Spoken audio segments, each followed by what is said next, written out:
नमस्कार दोस्तों, आप सभी का स्वागत है एक और नए वीडियो में। पिछली वीडियो में 122 तक किए थे। अब हम शुरू करेंगे पेज नंबर 123 का क्वेश्चन, जो कि ग्रुप डी का है। पहला सवाल देखते हैं, जलीय जंतुओं के लिए सार्वभौमिक उत्सर्जन उत्पाद कौन सा है? तो अमोनिया। अगला सवाल है, न्यूलैंड का औसत नियम किस तत्व तक लागू होता है? था तो कैल्शियम तक। रात में पेड़ क्या छोड़ते हैं? तो कार्बन डाइऑक्साइड छोड़ते हैं। मधुमेह रोग किसकी कमी से होता है? तो इंसुलिन की कमी से। सबसे के अंडे की साइज जो होती है वो क्या होती है? तो 123 मिलीमीटर से 170 मिलीमीटर। अगला सवाल है, 15 सेंटीमीटर त्रिज्या वाले गोले को काट कर उत्तल दर्पण बनाया जाता है, तो उसकी फोकस दूरी कितनी होगी? तो 7.5 सेंटीमीटर, जो कि प्लस में होगा, उत्तल दर्पण है इसीलिए। निम्न में से किसका कंपोस्ट खाद बनाया जा सकता है? ई कचरा। एग्जाम्पल में कौन सा चार को दिया हुआ है? कचरा, घरेलू अपशिष्ट, मेडिकल अपशिष्ट। तो घरेलू अपशिष्ट से कचरा बनाया जा सकता है, कंपोस्ट। अगला सवाल है, N2 में कितने सहसंयोजक बंधन होते हैं? तो 3। प्रकाश संश्लेषण के दौरान पौधे ऑक्सीजन कहाँ ले लेते हैं? तो मिट्टी द्वारा। मिट्टी द्वारा ऑक्सीजन को लेते हैं। बेंजीन में कितने डबल बॉन्ड होते हैं? तो बेंजीन में 3 डबल बॉन्ड होते हैं। देश का पहला एआई और रोबोटिक टेक्नोलॉजी पार्क कहाँ लॉन्च किया गया है? तो बेंगलुरु में। स्वपोषी के लिए क्या प्रकाश संश्लेषण में जरूरी नहीं है?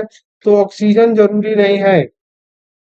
अगला सवाल है, 2ZNO प्लस सी यानी कि 2ZN प्लस CO2 में किसका अपचयन और ऑक्सीकरण हो रहा है? तो ZNO का अपचयन और ऑक्सीकरण हो रहा है। Zinc oxide.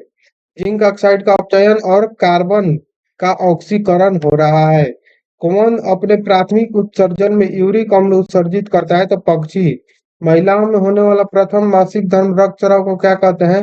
तो रजोदर्शन। अगला सवाल है, एक अभिसारी उत्तल लेंस में वस्तु F1 और 2F2 के बीच में रखी जाती है, तो प्रतिबिंब कहाँ बनेगा?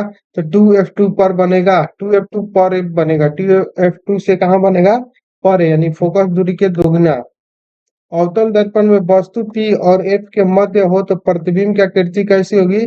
आभासी सीधा बड़ा दर्पण के पीछे बनेगा। किसकी प्रतिरोधकता अधिक होती है? चांदी, नाइक्रोम, लोहा और तांबा। तो नाइक्रोम का प्रतिरोधकता सबसे अधिक होता है। शक्ति क्या होगा यदि 6 वोल्ट और 0.6 एम्पियर दिया हुआ हो? तो क्या होगा? तो 3.6 P बराबर VI पर इसको निकाला जाएगा। मानव शरीर में यूरिया चक्र किस अंग में होता है? तो यकृत में। यदि किसी चालक में 12 वोल्ट धारिता प्रवाहित की जाए और उसके प्रतिरोध को 4 गुना कर दिया जाए, तो धारा क्या होगी? धारा 1/4 हो जाएगी। ये सारे न्यूमेरिकल क्वेश्चन है, ठीक है। इसके लिए आपको फाउंडेशन वाइज पढ़ना होगा, बिना उसे पढ़े नहीं बनेगा। ये सारे सवाल आपके ऊपर से पार होंगे। भारी व्यायाम के दौरान किसके जमा होने के कारण हमें मांसपेशियों में ऐंठन होने लगती है? तो लैक्टिक अम्ल। अस्थायी गर्भ रोकने के लिए कौन सा बर्थ कंट्रोल विधि का उपयोग किया जाता है? तो टिबिक्टोमी। अगला सवाल है, लार में पाया जाता है टाइलिन एंजाइम। दहन किस प्रकार की क्रिया है? तो उसमें क्षेपी क्रिया है। बादलों का रंग सफेद क्यों दिखाई पड़ता है? तो बड़े धूल के कण और पानी के बूंदे सभी तरंग दैर्घ्य को लगभग सामान्य रूप में बिखेरती है, इसलिए बादल सफेद दिखाई देते हैं। अगला सवाल है, सबसे छोटे कण में कौन से रंग का प्रकाश प्रकीर्णन होता है? तो नीला।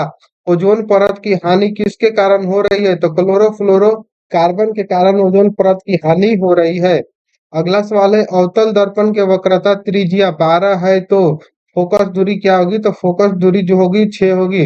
वक्रता त्रिज्या की आधी होती है फोकस दूरी, यानी कि F बराबर R/2।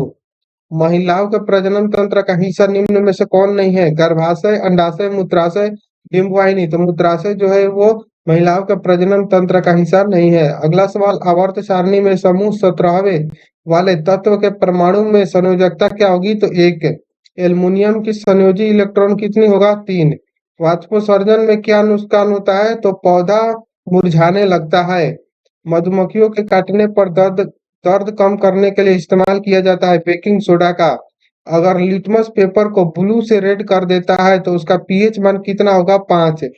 एक स्पीशीज के जनकों और संततियों में गुणसूत्रों की संख्या किसके कारण नियत बनी रहती है? तो युग्मक बनने के दौरान गुणसूत्रों की संख्या आधा रह जाने के कारण। आवर्त सारणी में समूह में ऊपर से नीचे जाने पर संयोजी इलेक्ट्रॉन पर क्या प्रभाव पड़ता है? तो संयोजी इलेक्ट्रॉन जो है वो समान रहता है। अवतल दर्पण में यदि वस्तु को 3 गुना फोकस दूरी पर रखा जाता है तो प्रतिबिंब कहाँ बनता है? तो फोकस और केंद्र के मध्य में। रात्रि के समय तारे क्यों टिमटिमाते हैं? तो प्रकाश अपवर्तन के कारण। इनमें इनमें से समजातीय श्रेणी का कौन सा नहीं है? तो C3H6 C5H10 C4H10। तो C4H10 जो है वो नहीं है। क्यों? क्योंकि ये दोगुना है, ये कार्बन के परमाणु से दोगुना है, ये भी दोगुना है, और ये क्या है? दोगुना से 2 अधिक है।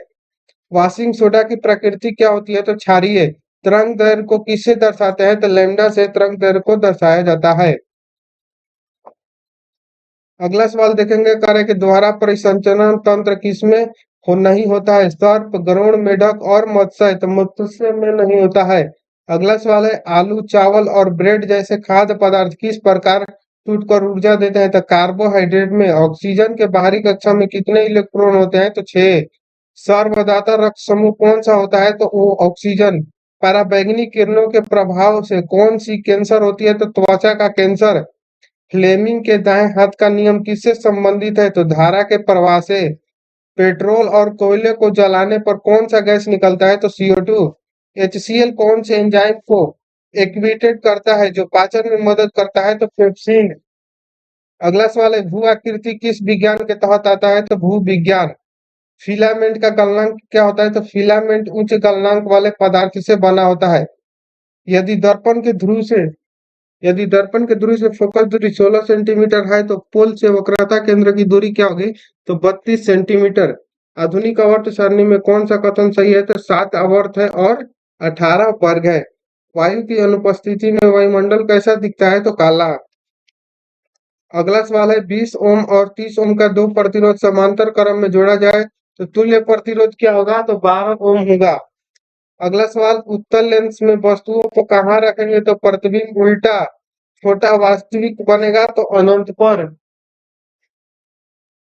अगला सवाल है, भोजन को ऑक्सीजन से बचाने के लिए क्या किया जाता है? तो भोजन को क्लोज्ड कंटेनर में रखा जाता है।